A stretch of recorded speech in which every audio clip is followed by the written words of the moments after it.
అంబీర్ చెరువులో ఏవైతే non veg వ్యర్థాలు కానివ్వండి, అలాగే ఇతరితర వ్యర్థాలు కూడా అంతా కూడా డంప్ చేస్తా ఉన్నారు. అలాగే మనం చూస్తూ ఉంటే ప్రగతి నగర్ చెరువు రోడ్డు ఏదైతే ఉందో ఈ రోడ్డు మీద కూడా నాన్ వెజ్ స్టాల్స్ అన్ని కూడా ఏర్పాటు చేసి ఆ యొక్క నాన్ వెజ్ వ్యర్థాలను కూడా చెరువులో వేస్తా ఉన్నారు. వీటన్నిటి మీద కూడా హైడ్రా కమిషనర్ శ్రీ ఏవి రంగనాథ్ ఐపీఎస్ గారిని కలిసి ప్రగతి నగర్ ప్రజలు ఎలా ఇబ్బంది పడుతున్నారో ఈ యొక్క నాన్ వెజ్ వ్యర్థాల వల్ల కానివ్వండి, ఈ ట్రాఫిక్ సమస్యల వల్ల కానివ్వండి, ఇవన్నీ కూడా వివరించి సార్కి మేమంతా కూడా ఈ రకంగా ఇబ్బంది పడతా ఉన్నాం సార్.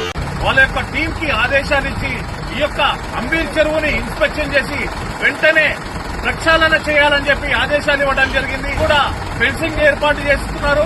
అలాగే సీసీటీవీ కెమెరాస్ కూడా ఏర్పాటు చేస్తా ఉన్నారు. హైడ్రా కమిషనర్ శ్రీ ఏవి రంగనాథ్ గారికి ప్రగతి నగర్ ప్రజల తరఫున ప్రత్యేక ధన్యవాదాలు తెలియజేస్తా ఉన్నాము.